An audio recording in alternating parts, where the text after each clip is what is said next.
Kita lanjutkan pembahasan kita dari masih dalam Kitabul Wudu, bab ke-24, Babul Wudu salasan. Bab tentang berwudu 3 kali. Hadis nomor 159. Kata Imam Al-Bukhari, qala haddatsana Abdul Aziz bin Abdullah Al-Uwaisi. Qala haddatsani Ibrahim ibn Sa'ad an Ibn Shihab, yaitu Az-Zuhri, an Atha ibn Yazid, anna Atha ibn Yazid akhbarahu, bahwasanya Atha bin Yazid mengabarkan kepada Ibn Shihab, anna Humran maula Utsman akhbarahu, bahwasanya Humran yaitu bin Aban maula Utsman mengabarkan kepadanya, annahu ra'a Utsman bin Affan da'a bi ina'in, bahwasanya Humran melihat Utsman minta untuk didatangkan tempat air. Fa afraga ala kafihi thalatha mirarin wa ghasalahuma. Lalu kemudian Utsman menumpahkan tempat air tersebut, yang memiringkan, menumpahkan air ke 3 kali untuk mencuci kedua tangannya. Tsumma adkhala yaminahu fil ina'i. Kemudian dia memasukkan tangan kanannya dalam tempat air. Famat madha wastanthar. Kemudian dia mengambil air untuk berkumur-kumur. Wastanthar yaitu menghirup air, ya, untuk dikeluarkan. Istinthar artinya mengeluarkan air dari hidung, tentunya setelah ditarik terlebih dahulu ke dalam hidung. Tsumma ghassala wajhahu thalathan. Kemudian Utsman mencuci wajahnya 3 kali. Wa yadayhi ilal mirfaqaini thalatha mirarin. Kemudian Utsman mencuci kedua tangannya sampai ke kedua sikunya sebanyak 3 kali. Tsumma masaha bi ra'sihi. Kemudian Utsman mengusapkan atau mengusap kepalanya. Tsumma ghassala rijlaihi thalatha mirarin.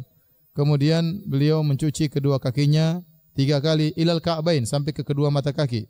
Tsumma qala, kemudian Utsman berkata radhiyallahu anhu, qala Rasulullah sallallahu alaihi wasallam, Rasulullah sallallahu bersabda, man tawaddaa nahwa wudu'i hadza, barang siapa yang berwudu seperti wuduku ini, tsumma shalla rak'ataini, kemudian dia salat 2 rakaat, la yuhadditsu fihi ma nafsahu, dan dia tidak mengajak berbicara jiwanya dalam salat tersebut, dalam 2 rakaat tersebut, dia tidak mengajak berbicara jiwanya, ghufira lahu ma taqaddama min dzambi, maka diampuni dosa-dosanya yang telah lalu.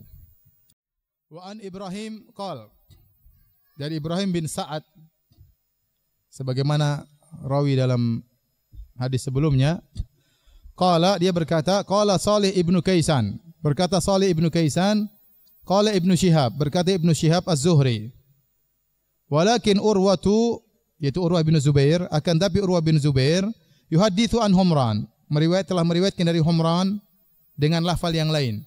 Falamma tawadda'a Utsman, tatkala Utsman berwudu, qala, Utsman berkata, ala uhaddithukum haditsan, maukah aku sampaikan kepada kalian tentang suatu hadis? Laula ayatun ma haddattsukumuhu, seandainya kalau bukan karena satu ayat, saya tidak akan menyampaikan hadis ini kepada kalian. Sami'tu Nabiyya sallallahu alaihi wasallam yaqul, aku mendengar Nabi sallallahu alaihi wasallam bersabda, la yatawaddau rajulun yuhsinu wudu'ahu, tidaklah seorang berwudu kemudian dia baguskan, dia sempurnakan wudunya, wa yusalli salata, kemudian dia salat, illa ghufira lahu ma baina wa baina salati hatta yusalliha, kecuali akan diampuni dosa-dosanya, yang ada dosa-dosanya sampai dia salat, maka seluruh dosa-dosa di belakangnya akan diampuni oleh Allah Subhanahu wa taala. Qala Urwah bin Zubair berkata, al-ayah, ayat yang dimaksud oleh Utsman yang buat dia takut untuk menyembunyikan hadis, dia harus menyampaikan hadis tersebut, yaitu firman Allah Subhanahu wa taala, innal ladzina yaktumuna ma anzalna minal bayyinati wal huda min ba'di ma bayyanahu lin-nasi fil kitab ulaika yal'anuhumullah wa yal'anuhumul la'inun. Sungguhnya orang-orang yang menyembunyikan apa yang telah kami turunkan dari penjelasan-penjelasan yang jelas dan petunjuk setelah kami jelaskan kepada manusia dalam Alkitab, dalam Taurat atau Injil, maka mereka itulah orang-orang dilaknat oleh Allah dan dilaknat oleh orang-orang yang melaknat.